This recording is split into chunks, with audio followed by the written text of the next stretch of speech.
Soyez les bienvenus, on se retrouve aujourd'hui pour une vidéo consacrée à Dark Harvest, film américain de 2023 réalisé par David Slade et disponible sur la plateforme Prime Video depuis le 11 octobre.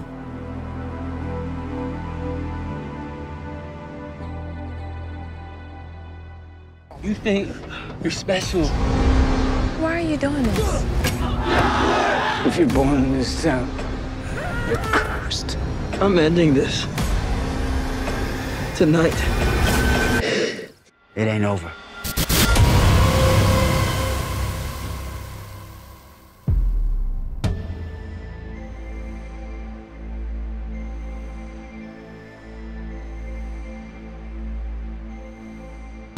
Dans une ville maudite, la récolte annuelle se transforme en une bataille brutale pour la survie. Le jour d'Halloween 1963, Jack Dandessi, une légende terrifiante, surgit des champs de maïs menaçant les enfants de la ville.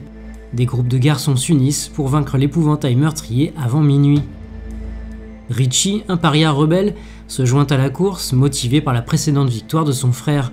Au fur et à mesure que la chasse progresse, Richie fait une découverte choquante et se trouve confronté à un choix décisif pour briser le cycle implacable.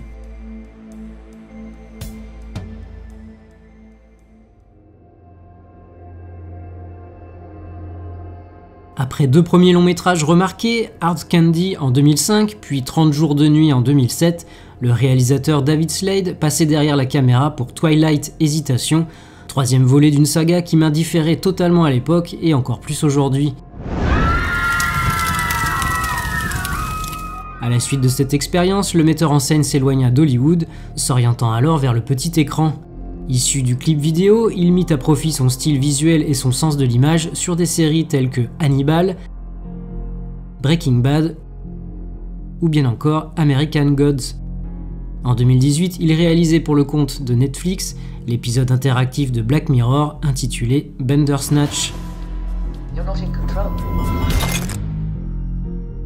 Tourné en 2021, après de nombreux mois de retard pour cause de crise du Covid, Dark Harvest se voit malheureusement privé de sortie ou presque sur grand écran et David Slade d'un vrai retour au cinéma après le rachat de la MGM par Amazon. Le film n'est en effet exploité en salle qu'une journée seulement avant d'atterrir 2 jours plus tard sur la plateforme de streaming du groupe. Adaptation du livre éponyme de l'écrivain Norman Partridge, publié en 2006 et récompensé la même année d'un prestigieux Bram Stoker Award dans la catégorie meilleure nouvelle longue, Dark Harvest met en scène Richie, adolescent bien décidé à suivre les traces de son grand frère, en participant envers et contre tout, lui aussi, à la fameuse course.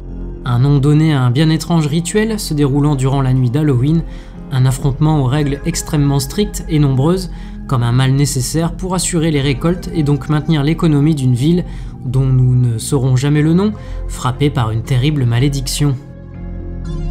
Même si son parcours semé d'embûches n'augure rien de bon, Dark Harvest intrigue évidemment par son concept. Le film marque-t-il le retour de David Slade, mais plus encore, en a-t-il suffisamment dans la citrouille pour fêter Halloween comme il se doit? Réponse dans un instant. Your sacred duty is to take down Sawtooth Jack before that church bell rings at midnight. You really think that's real? I saw it. It's real. You saw it? Did you kill it? Then let's go kill it.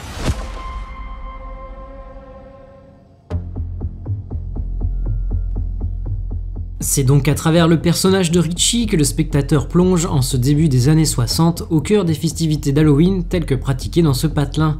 Il faut dire que l'adolescent, particulièrement secoué par un vent de rébellion, se trouve en conflit avec à peu près tout le monde. Avec ses parents tout d'abord, qui ne souhaitent pas le voir s'engager dans la même voie que son frère aîné, érigé en véritable héros et parti à l'aventure à bord de sa corvette rutilante il y a maintenant 1 an, lui rappelant que de toute manière, l'une des règles du rituel interdit la participation à la course aux membres de la famille d'un ancien vainqueur, et qu'il serait également bien injuste de priver une autre famille de la victoire et de la substantielle récompense qui va avec. Mais contrairement à ses parents, Richie ne désire pas se contenter d'une vie préfabriquée. En conflit ensuite avec la bande rivale, issue d'un quartier qu'on suppose un peu plus aisé, dirigé par Riley, lequel ne cesse de lui dire, entre 2 échanges de coups de poing, qu'il n'est qu'un bon gros loser. En conflit enfin avec le shérif de la ville, Rix, à la solde de la guilde, est particulièrement instable, ne supportant pas qu'on puisse remettre en cause l'ordre établi. Mu par un désir d'émancipation, de quitter une ville sans véritable perspective d'avenir et de parcourir le monde, Richie peut heureusement compter sur Kelly, orpheline nouvellement arrivée en ville, pour le soutenir et l'accompagner dans cette terrible nuit de tous les dangers, l'occasion de faire de sombres découvertes. À l'image de Richie, beaucoup aimeraient foutre le camp de ce maudit Blade, censé se trouver quelque part dans l'Illinois. Chose impossible sans l'accord de la guilde des moissonneurs, confrérie tentaculaire décidant de tout et pour tous, et qui finit immanquablement par vous rattraper si vous essayez de prendre la fuite. Les finances de la ville reposant exclusivement sur sa production de maïs, il est donc impératif de veiller à ce que chacun suive à la lettre le rituel, sous peine de voir s'abattre sur les récoltes un nuage de poussière tel qu'il n'en restera plus rien. Un fardeau reposant, pour des raisons inconnues, sur les épaules d'adolescents enfermés et privés de nourriture durant les 3 jours précédant la nuit d'Halloween, histoire de bien faire monter la pression avant de les lâcher à la poursuite de Jack dents de scie pour lui faire sa fête. Le caractère maudit de cette ville se ressent globalement plutôt bien, notamment cette impression de cloche rendant vaine toute tentative de prendre le large. On ne peut jamais quitter cet endroit qui semble coupé du monde extérieur, presque hors du temps et de l'espace. Cette malédiction pèse sur les habitants, pourtant personne ne veut remettre en cause le rituel malgré ses dommages collatéraux et son terrible dû. Il est accepté par le plus grand nombre pour des raisons diverses, soit par peur des représailles ou parce que la pression exercée par le collectif est bien trop forte pour penser autrement, soit parce que l'appât du gain prévaut sur tout le reste, soit parce qu'il n'y a pas d'autre moyen de préserver un mode de vie qui n'a pourtant pas grand-chose d'enviable. Old Sawtooth Jack is gonna rise from the cornfields. It's gotta be stopped.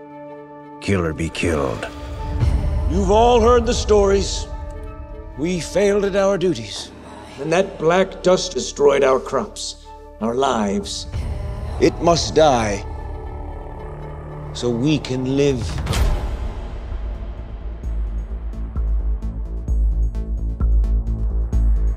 Attraction principale du film, le Boogeyman s'avère particulièrement réussi, tant dans son design que dans ses apparitions.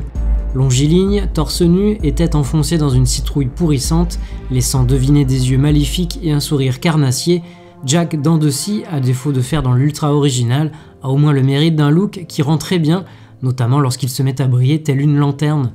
Mélange d'effets pratiques et numériques, le Boogeyman n'a que peu de présence à l'écran, mais ses apparitions demeurent remarquées. Qu'il s'agisse d'un massacre express dans un champ de blé ou d'une descente dans une cachette improvisée par un groupe d'adolescents, les effusions de sang et l'aspect grandiloquent qui va avec font leur effet. Mais plus encore, c'est bien la complexité du personnage qui est à souligner. L'empêcher de pénétrer dans l'église avant minuit est impératif, c'est donc bien lui qui fait l'objet d'une traque. Chaque année, des gamins affamés se ruent sur le cadavre du monstre pour en dévorer les entrailles faites de bonbons, renforçant l'idée que le croque-mitaine est en fait la proie et qu'il est donc lui aussi victime de la malédiction.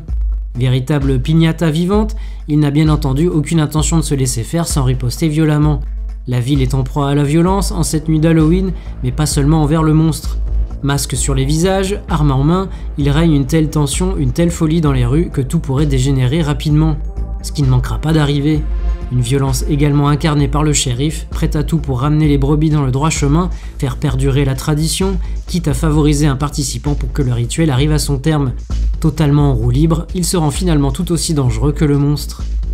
Si le shérif se démarque finalement du lot par son outrance, alors qu'il m'apparaissait pourtant insupportable et surjoué au départ, dommage que les autres personnages secondaires ne soient pas plus étoffés, notamment Kelly, l'intérêt amoureux de Richie, qui n'apporte pas grand chose si ce n'est confirmer l'étroitesse d'esprit des habitants et la folie de certains.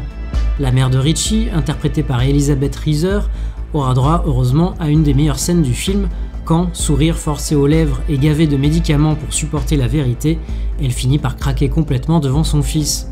Malgré un protagoniste plaisant à suivre, le manque de profondeur des différents personnages ressort d'autant plus que les relations qu'entretient Richie avec eux ont comme un air de déjà-vu. Autre petit défaut, le manque de clarté ou d'intérêt entourant certaines règles ou comportements. Si l'absence d'explication relative au fondement de la malédiction ne m'a pas du tout gêné, j'aurais cependant aimé quelques éclaircissements sur le rituel, les spécificités de l'univers proposé ne tenant pas forcément bien la route, sauf évidemment à les prendre comme une allégorie d'un patriarcat tout-puissant et d'une société gardant sa jeunesse sous contrôle.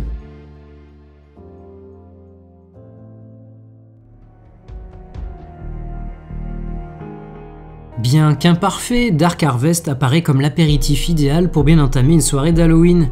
S'il est peu probable que le film devienne culte, quoique tout est possible, nul doute qu'une suite verra le jour en cas de succès, l'occasion sans doute de développer une mythologie particulièrement intéressante. Si vous avez apprécié cette chasse à la citrouille, alors n'hésitez pas à liker, commenter, partager et vous abonner à la chaîne si ce n'est pas déjà fait. Je vous retrouve prochainement pour une nouvelle vidéo. Salut!